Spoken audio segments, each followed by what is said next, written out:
கானா பாலா நம்ம தமிழ் சினிமாவில் அண்டர்ரேட்டட் சிங்கர்ஸில் இவரும் ஒரு ஆள். இவர் பாடினதில் எனக்கு பிடிச்ச ஒரு டாப் 5 சாங்ஸை பற்றி பார்க்கலாம் வாங்க. அதான் சேனலில் ஃபஸ்ட் டைம் பார்க்குறீங்கன்னா சப்ஸ்கிரைப் பண்ணிடுங்க. சந்தோஷ் நாராயணன் மியூசிக்கில் மேயாதமான் படத்தில் இந்த ஒரு சாங். எத்தனை பிறவிகள் எடுத்தாலும் உன்னை தேடி வருவேன், செல்லம் ஓடி வருவேன். ஜிவி பிரகாஷ் மியூசிக்கில் நிமிர்ந்தல் படத்தில் இந்த ஒரு சாங். கோழி சண்டைக்கெல்லாம் கோர்ட்டுக்குத்தான் போனாலும் குழந்தை பிறந்த பின்ன கொஞ்சம் அழகு குறைஞ்சாலும் ஆட்டி மாசம் மனைவி அம்மா. சந்தோஷ் நாராயணன் மியூசிக்கில் சூதுகவும் படத்தில் இந்த ஒரு சாங்.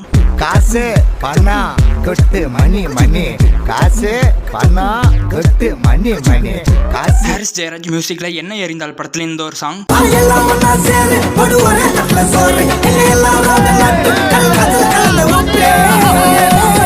ஹாரிஸ் ஜெயராஜ் மியூசிக்கில் யான் படத்தில் இந்த ஒரு சாங். கோயிலுக்கு குருவிய போல அக்கம் பக்கம் யாருக்கும் தெரியாம லுக்கு